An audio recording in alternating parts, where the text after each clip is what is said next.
i-transmit ng Secretary General sa Speaker. Nakalagay din sa sariling rules ng Kamara. Ang Speaker dapat sa loob ng 10 araw i-refer sa Committee on Justice. Bakit mahalaga? Nasaan yung mga nagrereklamong dapat agad-agad? Nasaan yung mga nagsasabing ngayon na, wag nang pagpaliban, ba't ba dinedelay? Lang at dapat lang inupuan na magkakaiba tayo ng pananaw, basta't hindi tayo nagsasakitan, basta't hindi tayo nag-aaway o dumarating sa punto na magkakasakitan.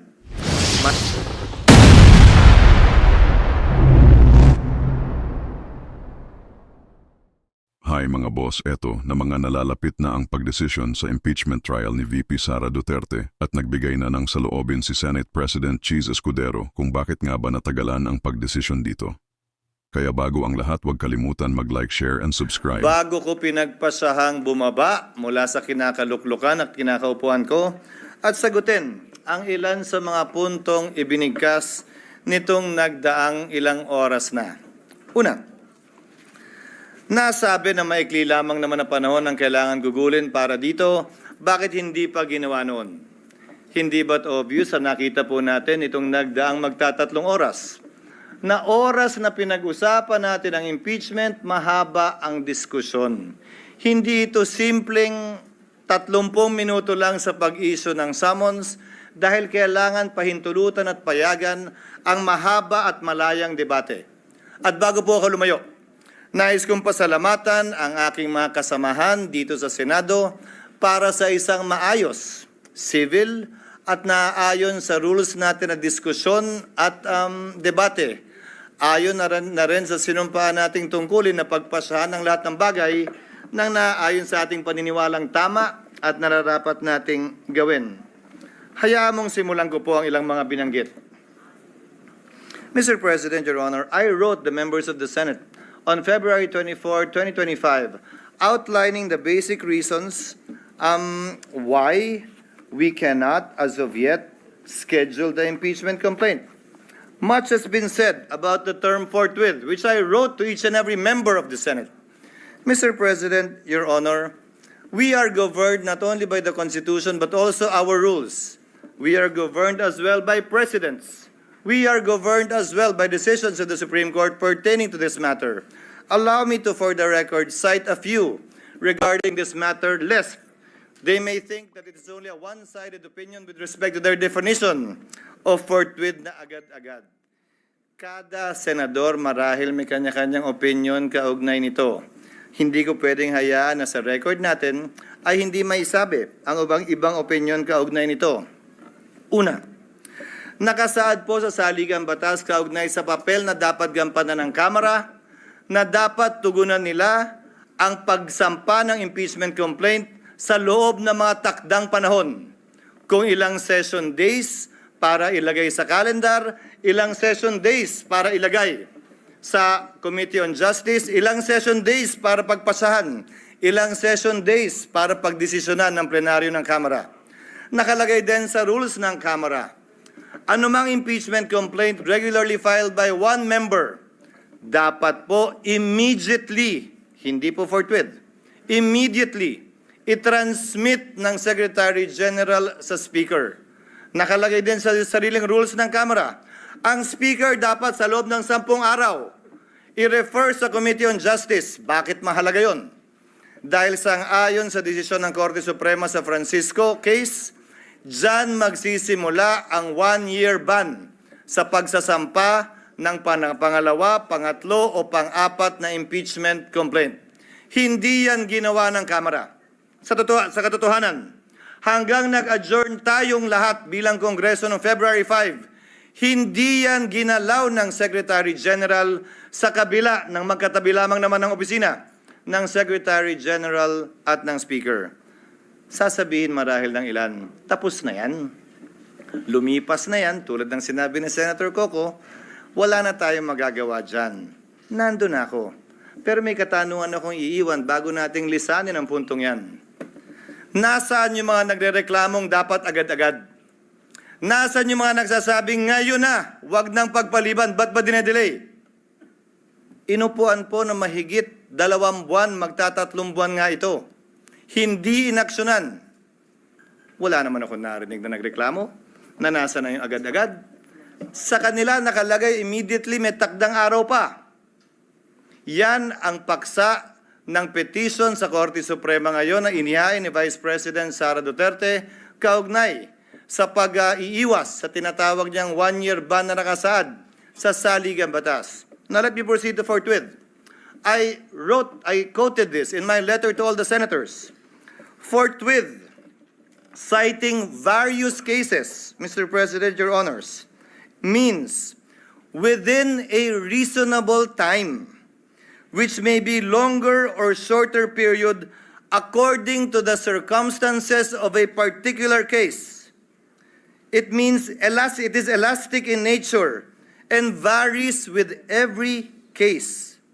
Quote, it may be modified by circumstances and the nature of the duty to be performed. Marami po nagsasabi ng opinyon na agad-agad. Kung gaano karami po ang abogado, kung gaano karami po ang marunong at magaling, gaano din kadami marahil ang kanilang interpretasyon. Pero nasaan ang probisyon ng saligang batas, desisyon ng korte nag-iinterpreta doon na nagsasabing agad-agad nga ang ibig sabihin yan, samantalang hindi naman agad-agad ang interpretasyon ng salitang immediately ng Kamara.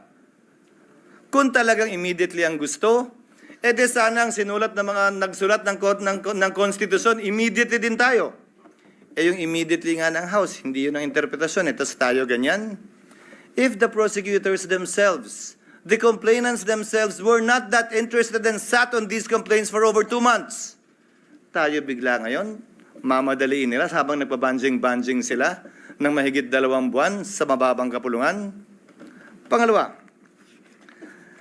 bagaman tama si Senator Pimentel at sang-ayon ako na pwede tayo mag-trial habang recess. Ginawa na po yan sa kaso ni Chief Justice Corona. Again, we are governed not only by the Constitution, by our rules, but also by precedents. Subalit, may malaking pagkakaiba. Dapat nasimulan, na-refer, at nagkaroon ng plenary action sa articles of impeachment upang makonstitute ang impeachment court bago ito magpatuloy habang recess.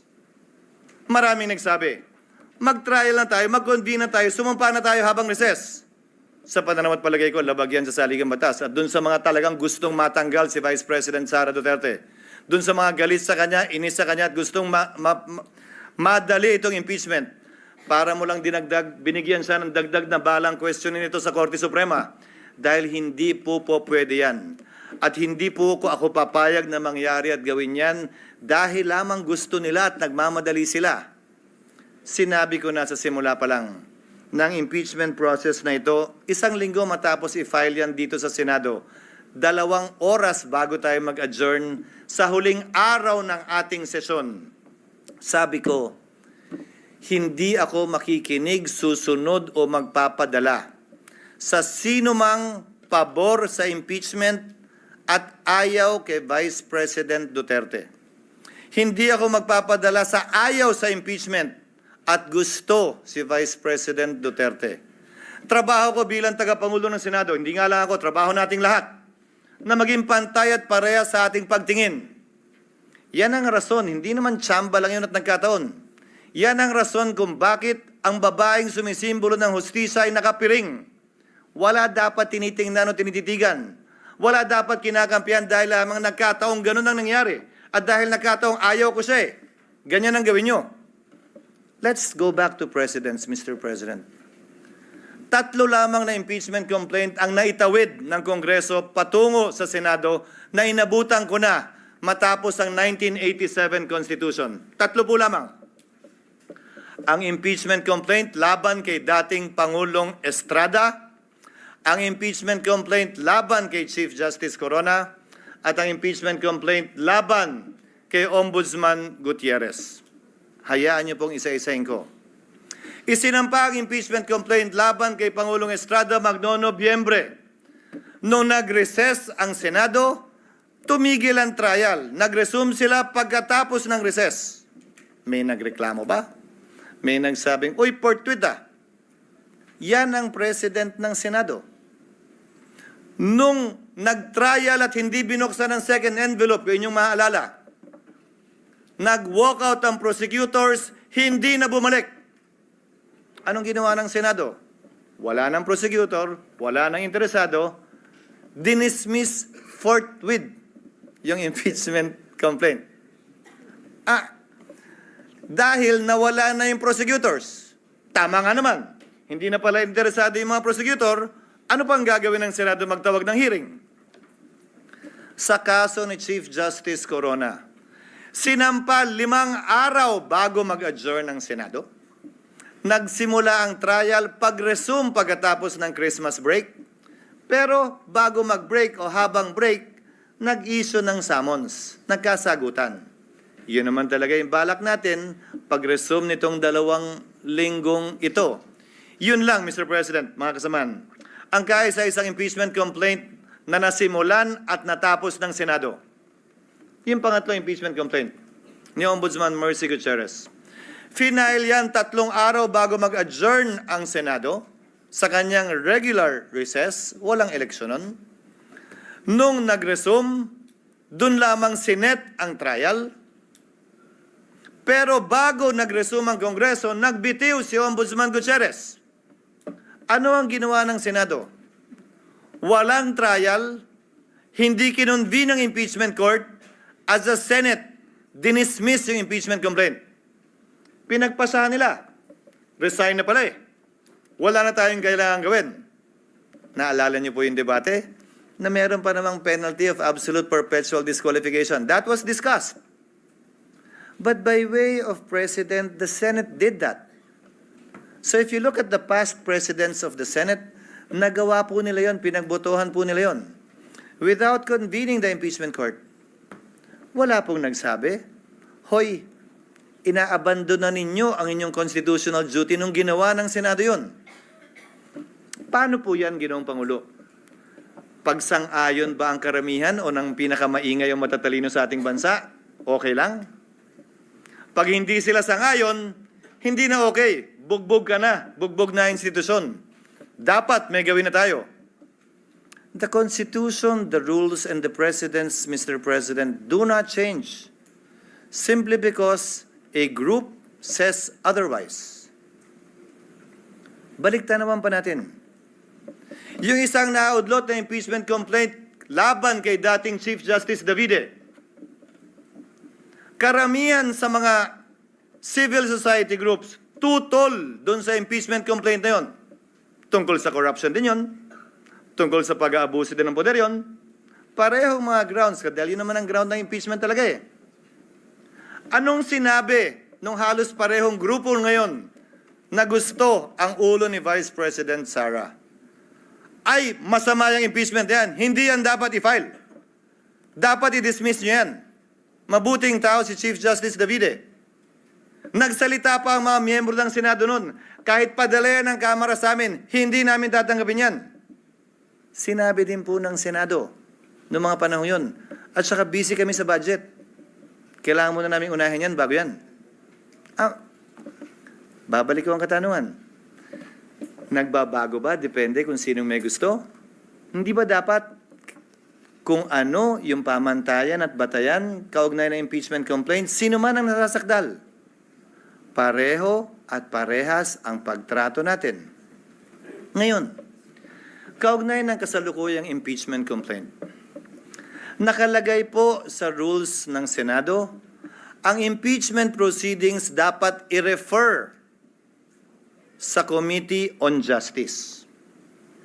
Ang ginawa ng Senado, bagaman pareho ang rules natin na bahagi ng ating President, ni-refer sa Committee on Rules na siyang naging hudyat para buuin ang impeachment court. Sa Estados Unidos, kung saan natin kinopya ang karamihan ng mga provision ng ating impeachment rules, ang mga miyembro ng Kamara na nag-hire ng impeachment o mga prosecutors, sila ang nagbabasa niyan. So, nung nakita po namin sa parte ng Secretariat, yung President na yon, nung nakita po namin yung provision na dapat sa Committee on Justice i-refer, sinuggest namin na basahin yung articles of impeachment ng prosecutors mismo. Sa Senado, hindi pa sa Korte. Para magsilbing hudyat yon ng pag-convene ng impeachment court at panunumpa. ng mga judges ng impeachment court. Yung po sana ang nakatalagang gawin sa June 11. Nasabi po ni Senator Villanueva, ano nga ba ang pagkakaiba? June 2, June 3, June 5, June 4, June 9, June 10, June 11. Kung susundan natin ang ginawa ng mga ibang impeachment court sa mga nagdaang panahon, ini-issue lamang nila yung summons para mabigyan ng sapat na panahon. Ang nasasakdal na isumite yung kanyang answer dyan sa impeachment complaint.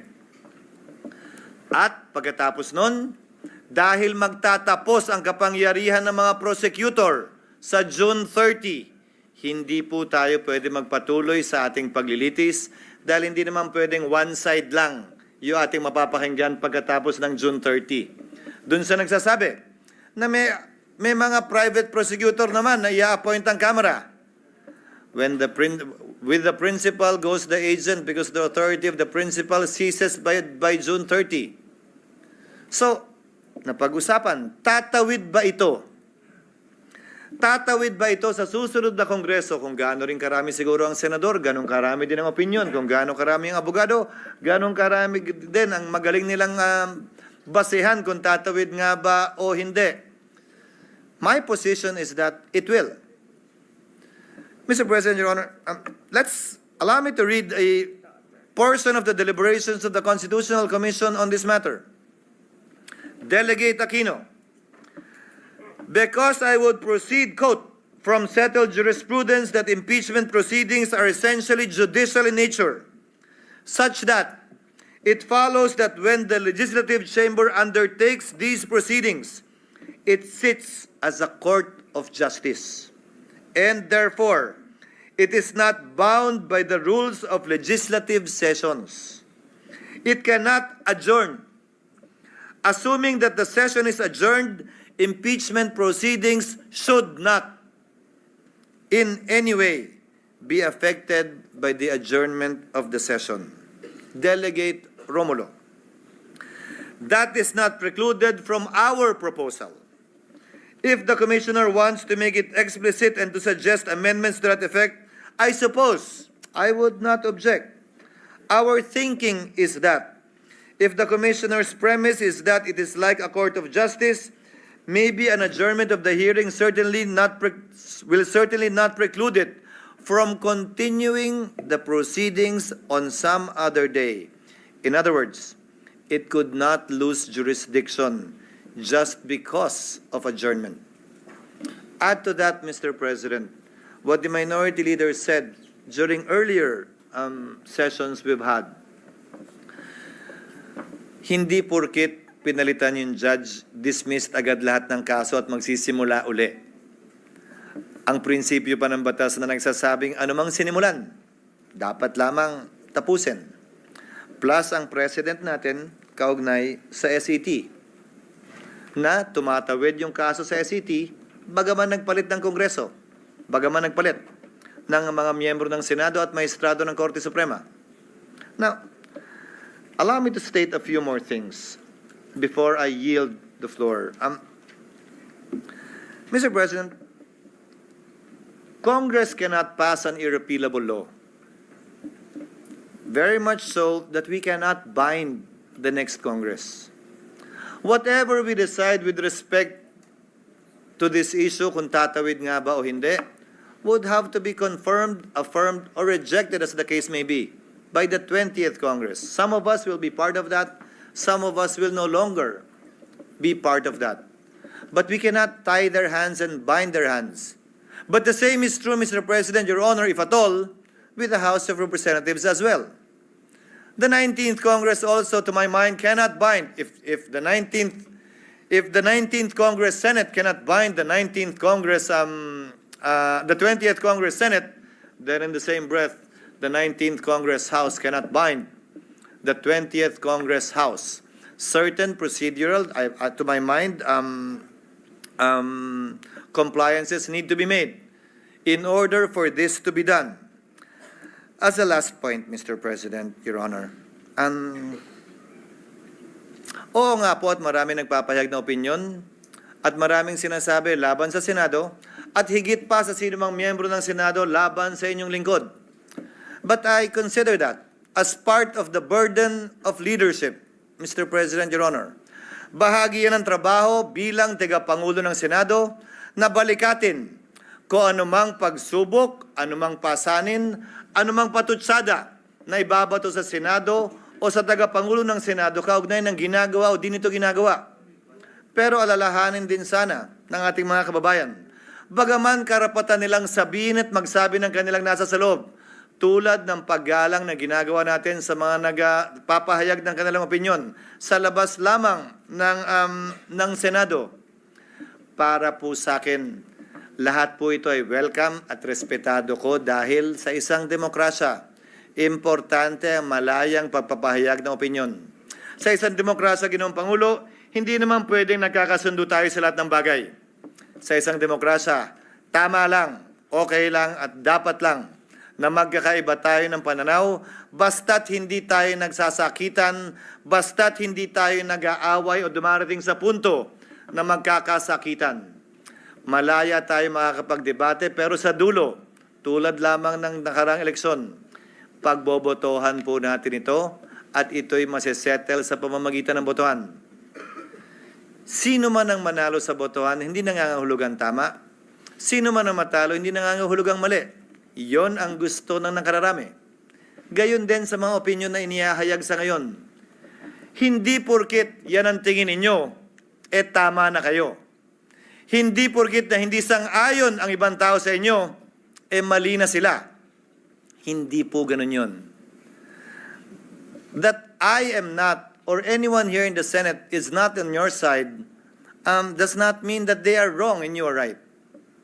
Only history will be the judge of that. Kaugnay naman ng mga legal na opinyon. Dapat ganito, dapat ganyan, ito ang forthwith, dapat ngayon na, dapat bukas, pwede sa Miyerkules. Ang pwede lamang po naman magpasya ng legalidad niyan ay ang Korte Suprema. Hanggat hindi po nangyayari yan, malaya tayong pwedeng magdebate at sabihin ang ating kanya-kanyang posisyon na buong na bukas at buong pahintulot ang binigay ng Senado para mapakinggan yan. Hindi lamang sa iba't ibang social media platforms, pati dito sa plenaryo ng Senado.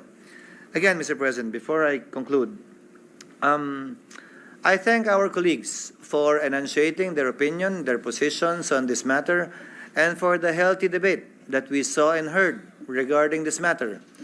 As stated by Senator Tulfo earlier, at some point in time, we will have to put this to a vote. And as I believe, we will put this to a vote in the next few minutes.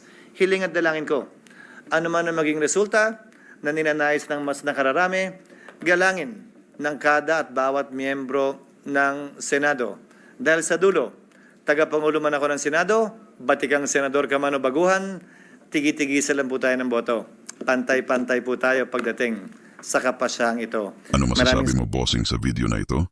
Huwag mo kalimutan magbigay ng komento at opinyon sa mga nangyari at mga mangyayari pa sa susunod na video. Maraming salamat.